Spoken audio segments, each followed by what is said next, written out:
की एक बड़ी खबर है। एलजेपीआरवी के उम्मीदवारों की फाइनल लिस्ट जारी हो गई है। एलजेपीआरवी की लिस्ट में 15 उम्मीदवारों के नाम हैं। पहली लिस्ट में 14 उम्मीदवारों के नाम थे। एलजेपीआरवी के सभी 29 उम्मीदवार के नाम अब घोषित हो गए हैं। एलजेपीआरवी के टिकट पर लड़ेंगे बीजेपी के 2 उम्मीदवार। चिनारी फतुहा से एलजेपीआर के टिकट पर बीजेपी उम्मीदवार हैं।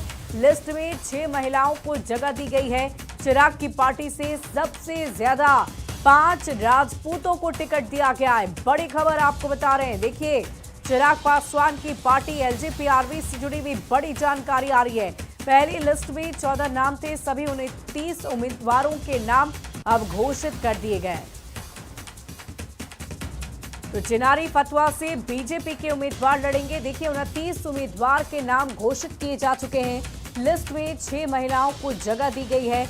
एलजेपीआरवी में 5 राजपूतों को टिकट दिया गया है। बड़ी जानकारी आप तक पहुंचा रहे हैं।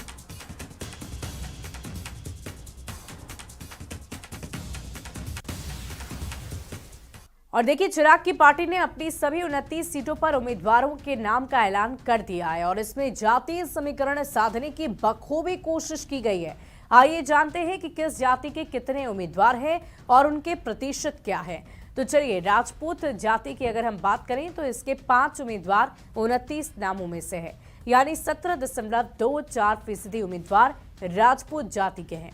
भूमिहार जाति की बात की जाए तो 4 उम्मीदवार भूमिहार जाति से बनाए गए हैं, जिनकी प्रतिशत की बात की जाए तो 13.79% प्रतिनिधित्व मिला है। अब बात करते हैं ब्राह्मण जाति की। तो देखिए, ब्राह्मण जाति से कितने उम्मीदवार हैं, इसकी भी पूरी जानकारी हम आपको देते हैं। और देखिए, ब्राह्मण जाति से 1 उम्मीदवार है, इसकी चर्चा हम कर रहे हैं।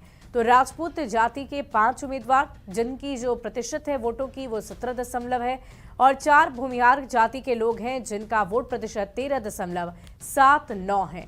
इसके अलावा ब्राह्मण जाति की हम बात कर रहे थे, तो ब्राह्मण जाति का जो प्रतिनिधित्व मिला है वो 1 है, उम्मीदवार 1 है, और 3.44% टिकट ब्राह्मण जाति के उम्मीदवारों को दिया गया है। यादव जाति की बात करें तो 5 उम्मीदवार 17.24% वोट। वैश्य जाति से 4 उम्मीदवार, यानी कुल उम्मीदवारों की संख्या 13.79% है। वहीं कुशवाहा जाति की बात करें तो सिर्फ 1 ही उम्मीदवार है, यानी कुल उम्मीदवारों में 3.44% कुशवाहा जाति के हैं, और बाकी बचे पासवान जाति के 4 उम्मीदवार, जिनमें अगर हम प्रतिशत की बात करें तो 13.79%।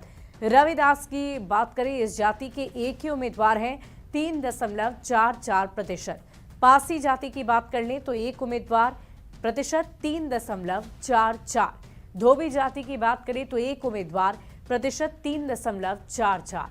रजवार जाति की बात करें तो 1 उम्मीदवार और 3.44% यहां पर भी देखने को मिला है। मुस्लिम जाति की अगर बात की जाए तो 1 ही मुस्लिम उम्मीदवार है और प्रतिशत है 3.44। और आइए अब चुनाव की चाल को समझते हैं और उम्मीदवारों का जातीय समीकरण समझते हैं। सभी जातियों को प्रतिनिधित्व देने की कोशिश इस 29 सीट के जरिए दी गई है। सबसे ज्यादा सीट राजपूत और यादव जाति के उम्मीदवारों को दी गई है। भूमिहार और वैश्य को बराबर का प्रतिनिधित्व मिला है।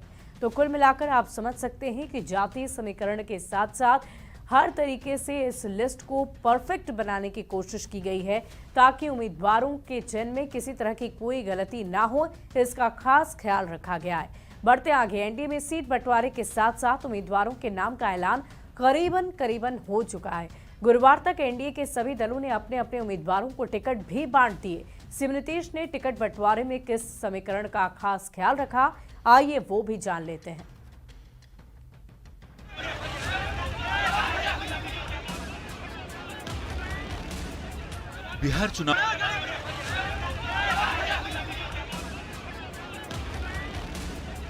बिहार चुनाव को लेकर जैसे जैसे नॉमिनेशन का सिलसिला जोर पकड़ रहा है, उम्मीदवारों के नाम का ऐलान भी तेजी से किया जा रहा है। गुरुवार शाम 7 बजे तक एनडीए में चिराग पासवान की पार्टी को छोड़कर एनडीए के सभी दलों ने अपने अपने उम्मीदवारों को टिकट बांट दिए। एनडीए में बराबर सीटों पर लड़ रही बीजेपी और जेडीयू ने अपने अपने 101 उम्मीदवारों के नाम का ऐलान कर दिया है। एनडीए के सहयोगियों की बात करें तो उपेंद्र कुशवाहा की आरएलएम और केंद्रीय मंत्री जीतन राम मांझी के हम ने 6 प्रत्याशियों के नाम की घोषणा कर दी है। पासवान ने एलजेपी-आरवी की सभी 29 सीटों पर कैंडिडेट को सिंबल दे दिया है। टिकट बंटवारे में नीतीश कुमार की पार्टी जेडीयू ने अपनी पारंपरिक सोशल इंजीनियरिंग का खास ख्याल रखा है। करीब 15 साल पहले 2010 में मुख्यमंत्री नीतीश कुमार ने गैर यादव ओबीसी यानी लवकुश अति पिछड़े और गैर पासवान महादलित साथ ही पसमानदा यानी पिछड़े मुसलमानों को साथ लेकर एक मजबूत सामाजिक गठजोड़ तैयार किया था। यही वो सबसे बड़ी राजनीतिक पूंजी है जिसने नीतीश को बिहार की राजनीति में अपराजेय बना दिया।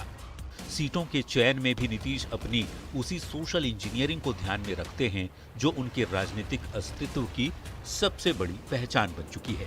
देखना है ये रणनीति इस बार के चुनाव में क्या कमाल दिखाती है।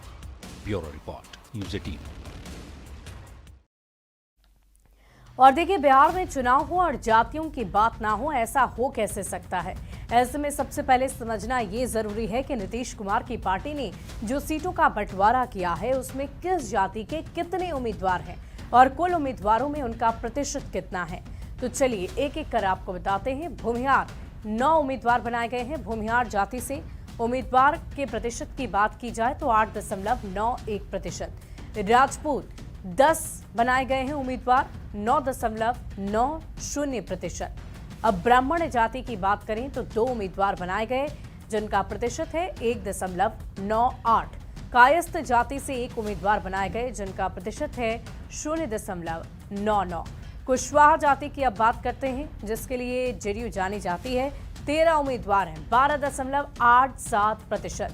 कुर्मी जाति की अगर बात की जाए तो 12 उम्मीदवार हैं, 11.88%। यादव जाति की बात करें तो 8 उम्मीदवार बनाए गए हैं और इनका प्रतिशत है 7.92।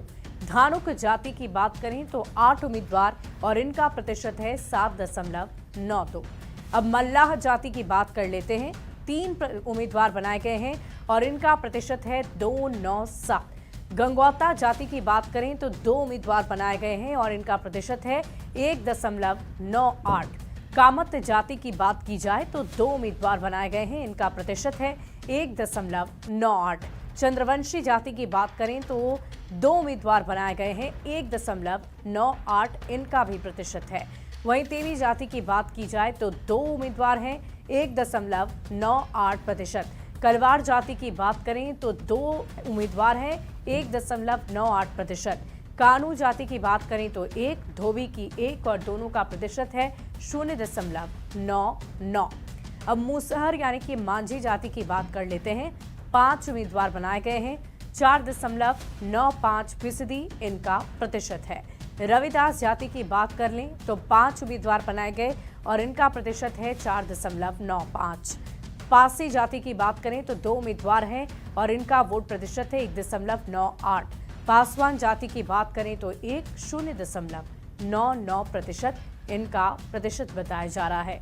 और अगर सामाजिक समीकरणों को देखा जाए तो ये स्पष्ट पता चलता है कि सवर्णों को 22 उम्मीदवार बनाए गए हैं, प्रतिनिधित्व 21.78 है। पिछड़े से 37 हैं उम्मीदवार जिनका प्रतिनिधित्व है 36.63। अति पिछड़ा 22 उम्मीदवार बनाए गए हैं, प्रतिनिधित्व है 21.78। SC/ST से 16 उम्मीदवार हैं, प्रतिनिधित्व है 15.84 और मुस्लिम से हैं 4 उम्मीदवार और इनका प्रतिनिधित्व है 3.96। तो आपको हमने समझा दिया कि किस जाति से कितने उम्मीदवार बनाए गए हैं। और आइए अब चुनाव की चाल में समझने वाली बात यह है कि 2010 से नीतीश कुमार के सोशल इंजीनियरिंग की चर्चा हमेशा होती रही है। गैर यादव ओबीसी के सहारे आरजेडी को सत्ता से बाहर किया गया। लवकुश समीकरण को साधकर सत्ता की कुर्सी तक पहुंचे बिहार के मुख्यमंत्री नीतीश कुमार। अति पिछड़े वर्ग पर हमेशा से नीतीश ने फोकस किया है। महादलित और पसमानदा मुसलमानों को मिलाकर एक सामाजिक गठजोड़ बनाया और इसी के सहारे अपनी नैया पार लगा ली। अब जरा सीट बंटवारे में बीजेपी ने जाति और सामाजिक समीकरण का कैसे ख्याल रखा है उसको भी आपको समझा देते हैं। देखिए, सवर्ण से 49 उम्मीदवारों को उतारा गया, उच्च जाति के लोगों को, जिनमें अगर हम प्रतिनिधित्व की बात करें तो 48.51% रहा। पिछड़ी जाति से बीजेपी ने 24 उम्मीदवारों को तैयार किया और उन्हें चुनावी रणभूमि में उतारा, जिनका प्रतिनिधित्व है 23.76%। अति पिछड़ा 16 उम्मीदवार बनाए गए, उनका प्रतिनिधित्व रहा 15.84%।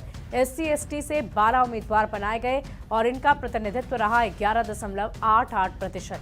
और अगर जाति के आधार पर उम्मीदवारों की संख्या और प्रतिशत को देख लें तो ये पता चलता है कि भूमियार जाति से 16 उम्मीदवार और 15.84% है।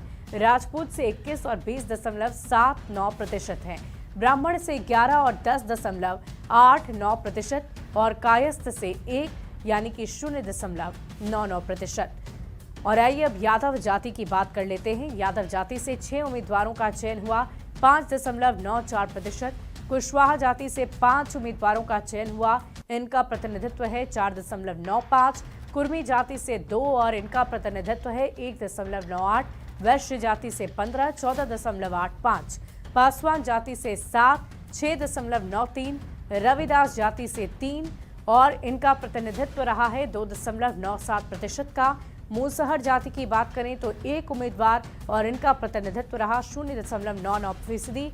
संथाल जाति का भी चयन हुआ, जिसमें से 1 उम्मीदवार का चयन हुआ है 0.99%। आइए हमने आपको बीजेपी जेडीयू का समीकरण कैसे उन्होंने उम्मीदवारों के चयन में जातीय समीकरण को साधने की कोशिश की है, पूरी तैयारी की गई है, सोशल इंजीनियरिंग की गई है, इसकी पूरी जानकारी आपको विस्तार से दी है। अब बढ़ते आगे, दूसरे फेज के नॉमिनेशन का बस एक ही दिन बाकी रह गया है। 17 तारीख को पहले फेज के नॉमिनेशन की प्रक्रिया खत्म कर लेनी है। लेकिन अगर हम महागठबंधन की बात करें तो अब तक ऑफिशियली सीट शेयरिंग का ऐलान तक नहीं हुआ है। मुकेश सहनी को छोड़कर बाकी पार्टियां तो बिना सीट शेयरिंग के ही सिंबल बांट रही है। अब सवाल यही है कि क्या मुकेश सहनी के साथ महागठबंधन में खेला हो गया है?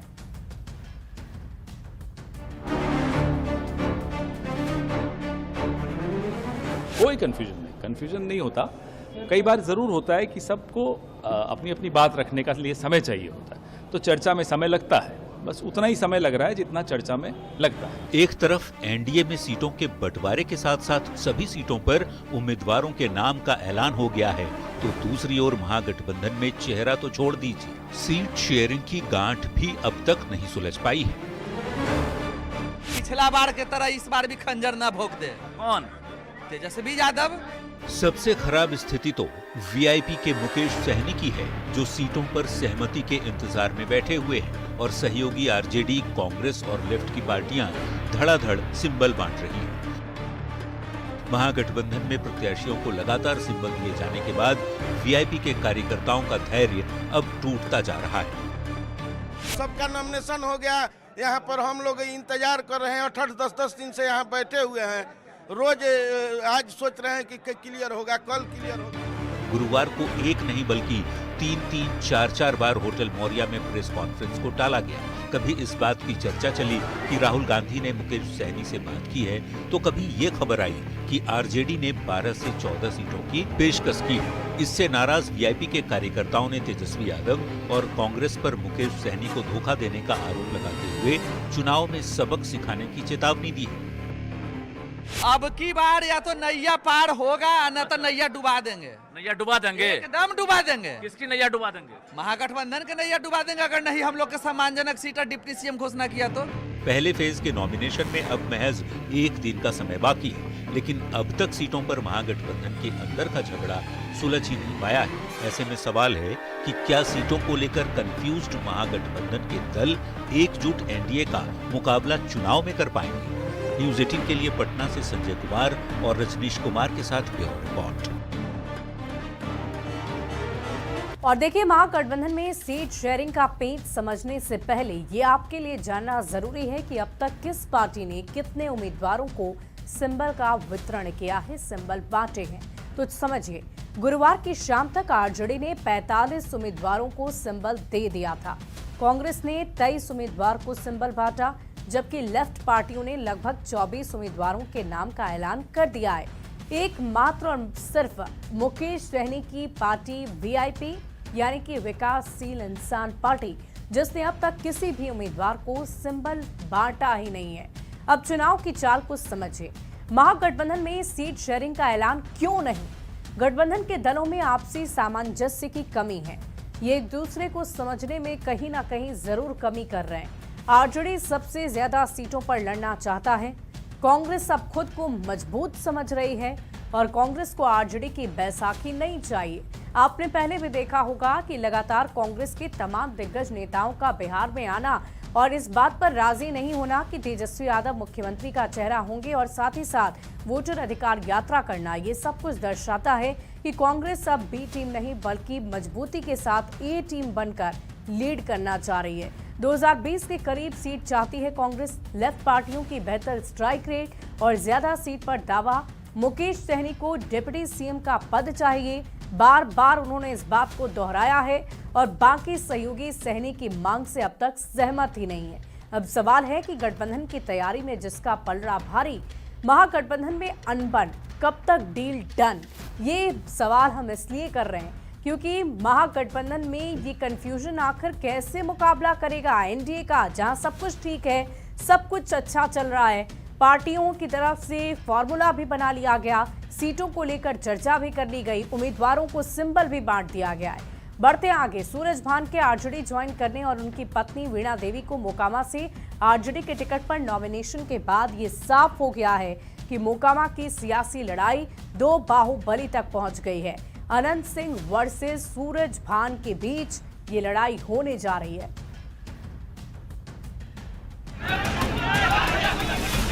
इन तस्वीरों को देखिए। पहली तस्वीर बुधवार रात की है, जब कुछ ही घंटे पहले पशुपति पारस की आरएलजेपी से रिजाइन करने वाले पूर्व सांसद सूरज भान तेजस्वी यादव से मिले, आरजेडी की सदस्यता ली और फिर उसके अगले ही दिन सूरज भान की पत्नी वीणा देवी ने आरजेडी का सिंबल लेकर मोकामा सीट से नॉमिनेशन कर दिया।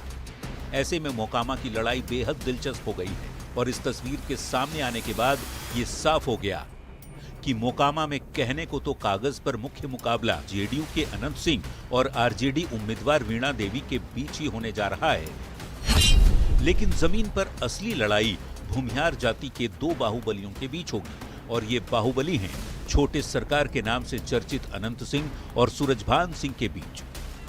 अनंत सिंह पहले ही कह चुके हैं कि मोकामा में उनकी लड़ाई किसी से नहीं है। अब आरजेडी की टिकट पर मोकामा सीट से चुनावी मैदान में उतरी सूरजभान की पत्नी वीणा देवी भी यही बात दोहरा रही है। वो तो बाद में पता चलेगा, अभी कुछ नहीं बोल रहे हैं। चुनौती कितनी बड़ी रहेगी मैडम? कुछ भी नहीं है। मोकामा मेरा ससुराल है, मेरा अपना घर है, मेरा अपना परिवार है, सब 2005 से लेकर अब तक मोकामा सीट पर अनंत सिंह का सीधा प्रभाव रहा है। या तो वो जीते हैं या उनकी पत्नी। आरजेडी ने दूसरे बाहुबली सूरजभान के जरिए मोकामा में अनंत सिंह के वर्चस्व को तोड़ने की कोशिश की। सूरजभान ने साल 2000 में अनंत सिंह के भाई और तत्कालीन मंत्री दिलीप सिंह को हराया था, लेकिन 2005 के बाद से मोकामा की तस्वीर बदली है और अनंत सिंह अजेय साबित होते रहे हैं। देखना होगा इस बार भी सूरजभान उनके तिलिस्म को तोड़ पाते हैं या नहीं। न्यूज़ 18 के लिए बाढ़ से अनिरुद्ध के साथ ब्यूरो रिपोर्ट। और हमारे इस स्पेशल बुलेटिन में अभी के लिए बस इतना ही। आप बने रहे न्यूज़ 18 बिहार झारखंड के साथ।